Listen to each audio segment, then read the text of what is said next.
As I stood in the doorway, the weight of the world crashing down on my shoulders, I could hardly comprehend the betrayal that lay before me.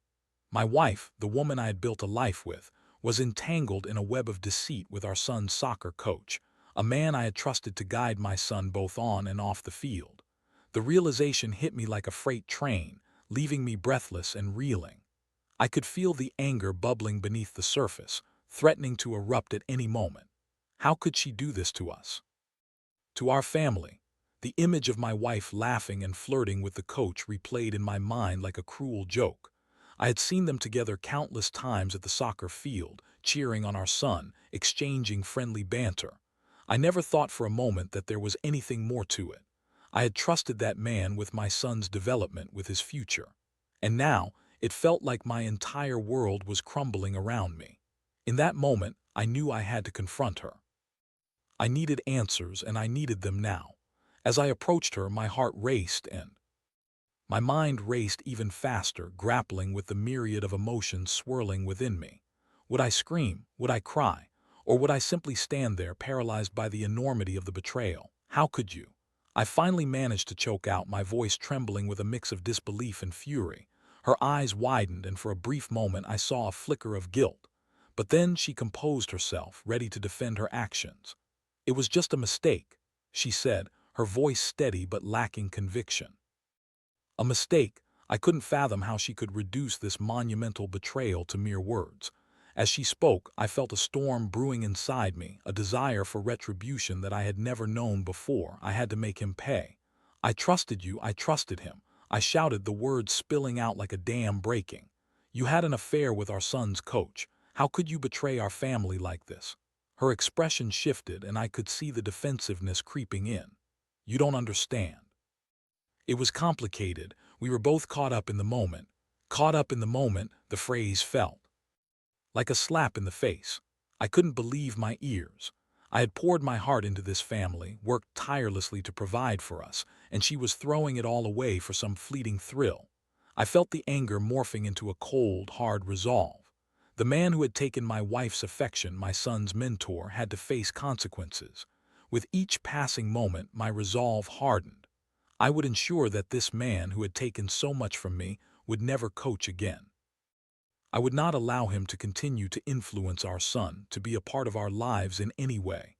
As I plotted my revenge, I felt a strange sense of clarity. I was no longer just a husband, I was a man on a mission. I would find a way to make him pay for the pain he had caused. The thought of his downfall ignited a fire within me, a sense of purpose that I had lost in the chaos of betrayal. I took a deep breath, trying to steady myself. I needed a plan, something that would ensure he could never step foot on that field again. The more I thought about it, the more determined I became. He had taken my wife's love, and now I would take away his career. The confrontation with my wife left me in a whirlwind of emotions. I felt like I was standing on the edge of a cliff, looking down into a chasm of despair. After she tried to justify her actions, I was left grappling with disbelief, anger, and an overwhelming desire for revenge. How could she think that a few flimsy excuses would erase the damage she had done? As I paced the living room, I could see the picture of our family on the wall, smiling faces frozen in time, blissfully unaware of the storm brewing beneath the surface. The more I stared at it, the more I loathed the image. I had worked hard to build a life filled with love and trust, and in an instant it had all been shattered. My heart felt heavy, and I could feel the weight of betrayal pressing down on me. "Do you even understand what you've done?" I asked her, my voice low and trembling with rage. "This isn't just about you and him, it's about our son." He looks up. "To that man, you've ruined everything." She shifted uncomfortably, avoiding my gaze. "I know it's wrong, but you don't understand the connection we had. It wasn't planned, it just happened." "Just happened," I repeated, incredulous. "You think that makes it better? You betrayed me, our family, and our son's trust. You think that can be brushed aside with a few words?" I could see the tears welling up in her eyes, and for a moment I felt a flicker of sympathy. But it was quickly extinguished by the anger boiling inside me. This wasn't just about her. It was about the man who had taken advantage of her weakness. It was about the coach who had crossed a line that should never have been crossed. "I need time to think," I said, turning away from her. I felt like I was in a fog, moving through life without a clear path. I needed to focus on my plan. I couldn't let myself get lost in the emotions swirling around. I had to channel that energy into something productive, something that would ensure he would never coach again. As the night wore on, I sat in the dim light of our living room, the silence deafening. I couldn't shake the images of the two of them together from my mind. The way they laughed, the way she leaned into him, it made my blood boil. I felt a surge of adrenaline coursing through me as I began to formulate a plan. I thought about the soccer community, the parents, the kids, the league officials. I had connections and I wasn't afraid to use them. The coach had a reputation, and I knew there were parents who wouldn't take kindly to the idea of a man like him being around their children. I could expose him, make sure everyone knew what kind of person he was. But then I paused, reflecting on the moral implications. Was I crossing a line myself? Was seeking revenge worth the potential fallout? I wrestled with the thought, but the anger I felt was a powerful motivator. The more I thought about it, the more justified my actions seemed. He had crossed a line, and now it was my turn to draw a line of my own. I took out my phone and began to type a message to a couple of parents I knew from the soccer league. I would gather information, build my case against him, and ensure that he would never coach again. I felt a rush of excitement and clarity as I began to outline my plan. This was not just about revenge. It was about protecting my son from the man who had betrayed our family. As I formulated my strategy, I could feel the anger transforming into something more powerful, determination. I would not let this man walk away unscathed. I would make sure he understood the consequences of his actions. With each passing moment, my resolve grew stronger. I was no longer just a husband betrayed. I was a father fighting for his son's future. I would stop at nothing to protect him from the man who had shattered our lives. As I lay in bed that night, I felt a strange sense of calm wash over me. I had a plan, and I was ready to execute it. The storm inside me had settled into a focused purpose. I would do whatever it took to ensure that the coach faced the consequences of his actions. The days that followed were a blur of emotions and planning. I felt like I was living in two worlds, one where I was a husband grappling with betrayal, and the other where I was a father, determined to protect my son at any cost. The anger I felt toward my wife was still simmering beneath the surface, but the real target of my wrath was the coach. I had to ensure he faced repercussions for what he had done. I started gathering information about the coach, his background, his history with the team, and any whispers of misconduct. I reached out to parents I knew from the soccer league, casually bringing up the topic of the coach during conversations. Have you heard anything about him? I've heard some rumors floating around, I would say, feigning disinterest while gauging their reactions. The more I probed, the more I learned. It turned out that I wasn't the only one with concerns. Several parents expressed their discomfort with his overly friendly demeanor, particularly with the teenage boys. Some had even mentioned incidents where he crossed professional boundaries. This was the ammunition I needed. I began compiling a dossier of complaints, comments, and concerns that could paint a picture of a coach who was unfit to lead. I spent hours in front of my computer piecing together information and crafting a strategy. My heart raced with each new piece of evidence I found. I felt like a detective in a crime drama hunting down the truth. I was meticulous in my approach, ensuring that everything I gathered was credible and could withstand scrutiny. I wanted this to be airtight. I wanted to ensure that he would never coach again. But as I dove deeper into my plan, I couldn't help but feel a pang of guilt. Was I becoming the very thing I despised? Was I letting my anger consume me? I wrestled with these thoughts late into the night, but each time I remembered my wife's betrayal, the guilt was drowned out by my determination. I had to protect my son, and this man posed a threat to everything I held dear. One evening, I decided to meet with a few parents who had expressed their concerns about the coach. I organized an informal gathering at a local coffee shop, under the pretense of discussing the upcoming soccer season.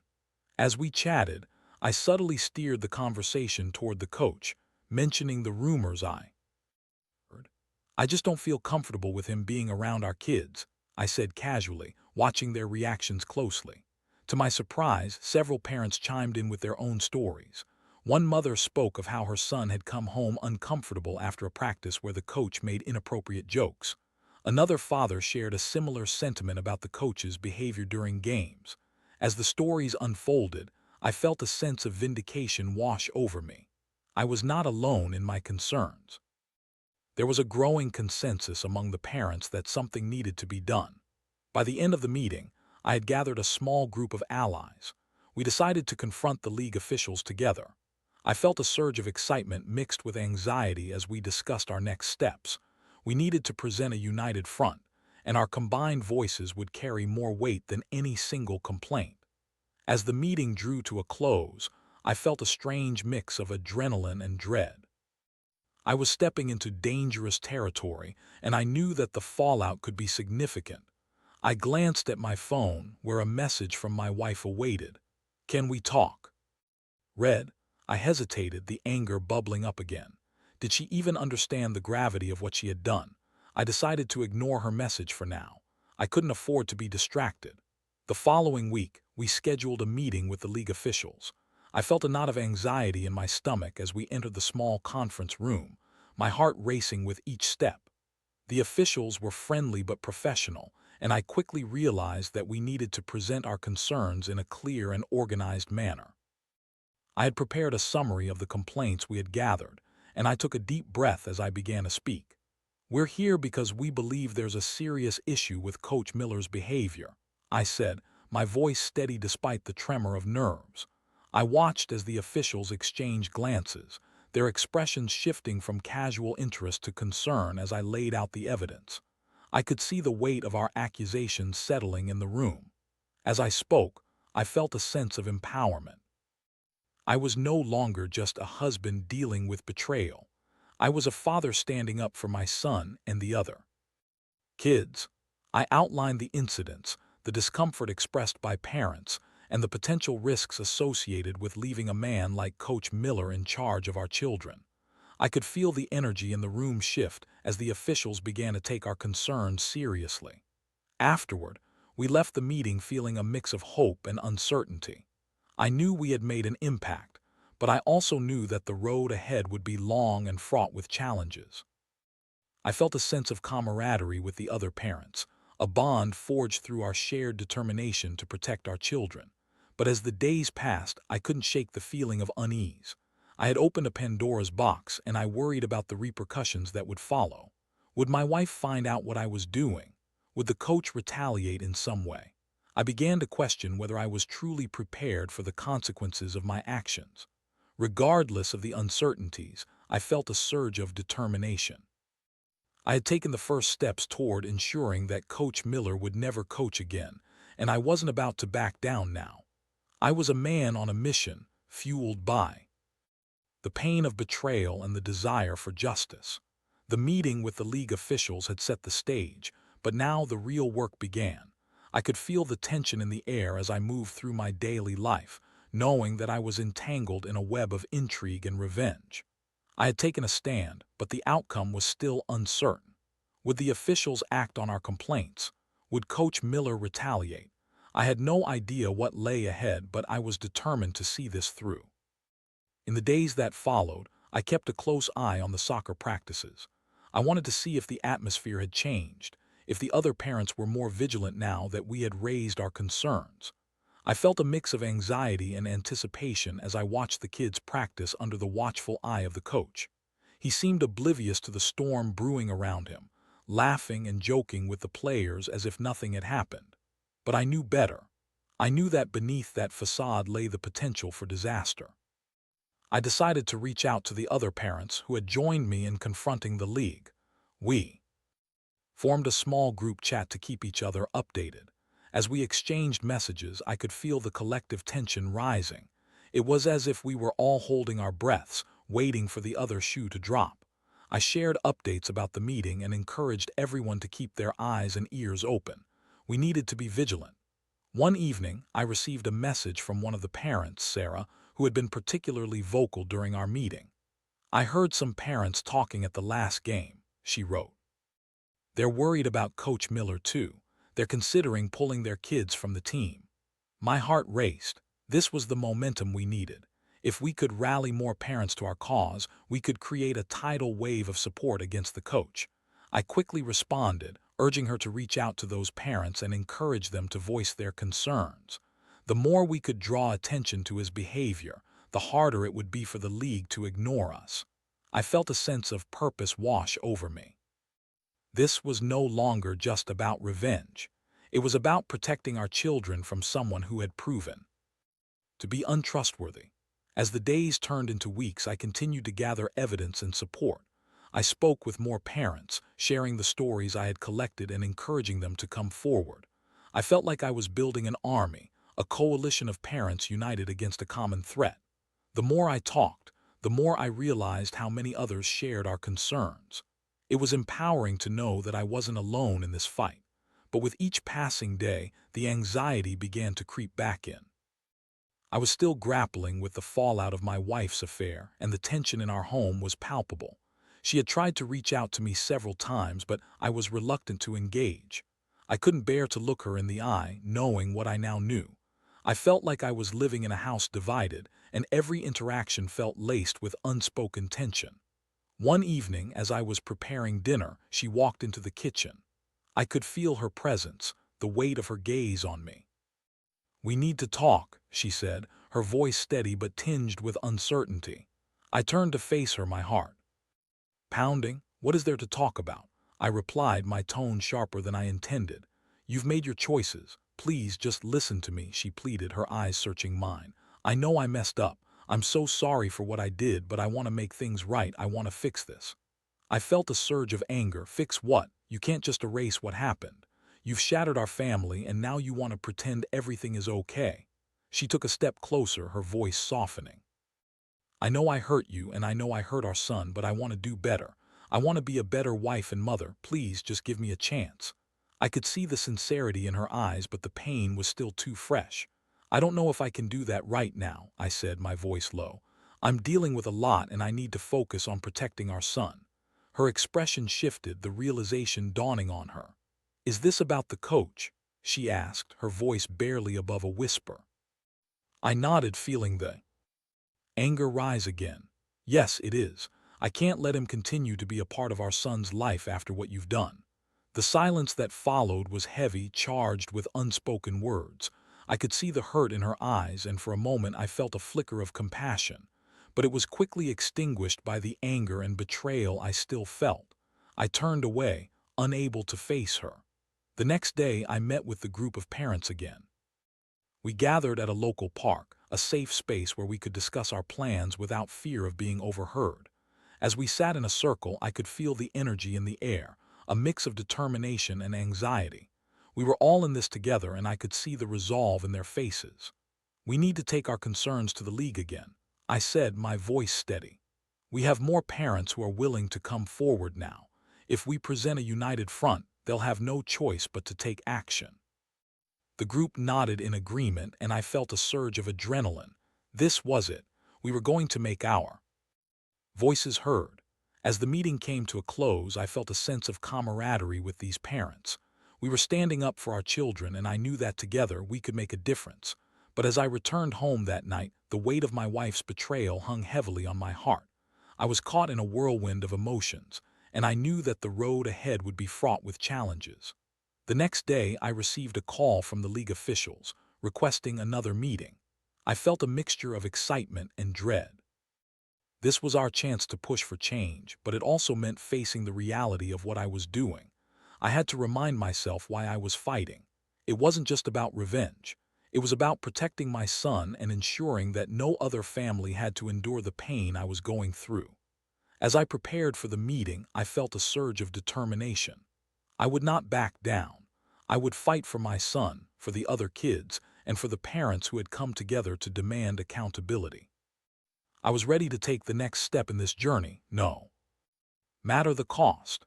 The day of the meeting with the league officials arrived, and I felt a mix of nerves and determination as I walked into the conference room. The air was thick with anticipation, and I could see the faces of the other parents who had rallied around me. their expressions reflecting the same blend of anxiety and resolve. This was our moment to make a stand, to ensure that Coach Miller faced the consequences of his actions. As we settled into our seats, I took a deep breath, reminding myself of the reasons we were here. I thought of my son and the innocence that could be lost if we didn't act. I thought of the other children who deserved a safe environment to grow and thrive. The stakes were high, and I was determined to see this through.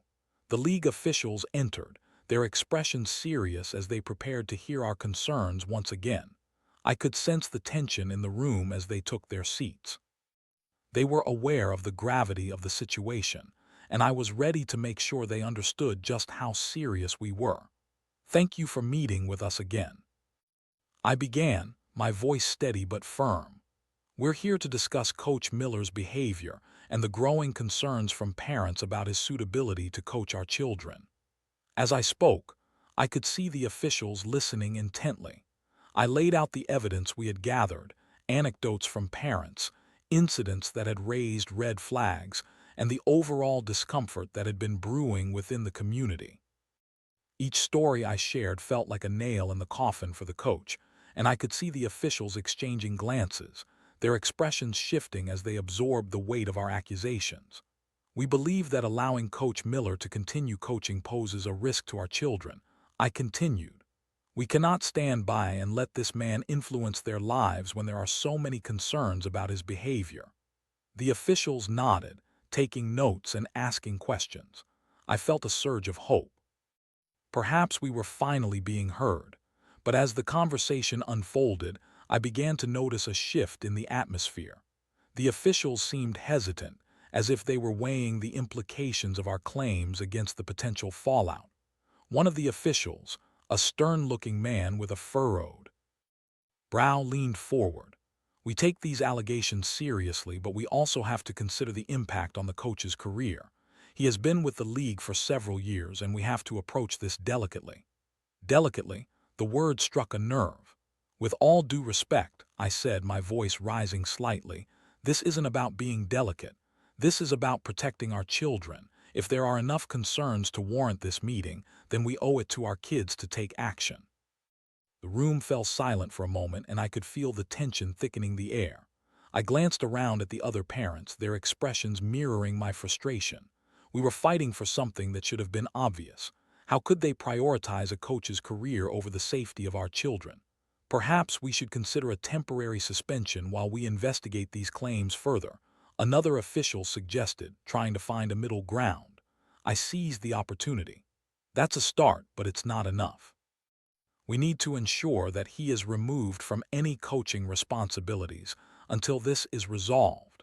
We cannot risk having him continue to influence our kids while we investigate." There was murmuring among the officials, and I could see the wheels turning in their heads. They were grappling with the implications of our demands, and I knew that we needed to present a united front. As the discussion continued, I felt a growing sense of urgency. This was our chance to protect our children, and I wouldn't let it slip away. I reiterated the importance of acting swiftly, emphasizing that the safety of the kids had to come first. The more I spoke, the more I felt like I was channeling the anger and betrayal I had experienced into something productive. Finally, after what felt like an eternity, the officials reached a consensus. "We will conduct an internal review of the allegations," one of them announced. "In the meantime, Coach Miller will be suspended from coaching duties until we can ensure the safety of the players." A wave of relief washed over me, but it was quickly followed by a sense of uncertainty. We had won a battle, but the war was far from over. I could already imagine the backlash from the coach, the potential repercussions for my family, and the toll this would take on my relationship with my wife. As we left the meeting, I felt a mix of triumph and dread. We had taken a significant step toward holding Coach Miller accountable, but the fallout was just beginning. I knew that the coach wouldn't go down without a fight, and I braced myself for the inevitable backlash. When I returned home that evening, I was met with a tense silence. My wife was waiting for me, her expression a mix of apprehension and hope. "How did it go?" she asked, her voice barely above a whisper. I hesitated, unsure of how much to share. They suspended him, I said finally, my tone flat. We're still a long way from resolving this, but it's a start. Her eyes widened in surprise, and for a moment I saw a flicker of pride in her expression. That's good, she said, but I could hear the hesitation in her voice. But what does this mean for us? I felt the weight of her question hanging in the air, a reminder that our relationship was still hanging by a thread. I don't know, I admitted. I need time to think, right now. My focus is on our son and making sure he's safe. The tension between us deepened, and I could feel the chasm of betrayal still lingering. I wanted to believe that we could rebuild, but the wounds were still fresh. I turned away, needing space to process everything that had just happened. As I lay in bed that night, I couldn't shake the feeling of unease. I had taken a stand, but I knew that the battle was far from over. Coach Miller would not take his suspension lightly, and I could only imagine the lengths he would go to protect his reputation. I braced myself for the storm that was coming, knowing that I had opened a door that could lead to further chaos. But one thing was clear. I was ready to face whatever came next. I had fought for my son, and I would continue to fight for him, no matter the cost. As the days turned into weeks, the suspension of Coach Miller sent shockwaves through the soccer community. Parents whispered at practices, and kids exchanged glances, unsure of how to navigate the tension that had enveloped the league. I could feel the pressure mounting, both from the parents who supported our actions and those who were loyal to the coach. The divide was growing, and I was caught in the middle, grappling with the fallout of my choices. Despite the tension, I felt a strange sense of empowerment. I had taken a stand for my son and for other children who deserved a safe environment. But as I navigated the complexities of family dynamics, I couldn't shake the feeling that I was still dealing with the aftermath of my wife's betrayal. The anger I had felt initially had simmered down, but the pain was still fresh, and my relationship with her remained strained. One evening, as I sat in the living room, my mind racing with thoughts of the ongoing situation, my wife approached me. She had been trying to reach out over the past few weeks, but I had kept her at arm's length. I knew we needed to talk, but I was terrified of where that conversation might lead. "Can we talk?" she asked, her voice soft but resolute.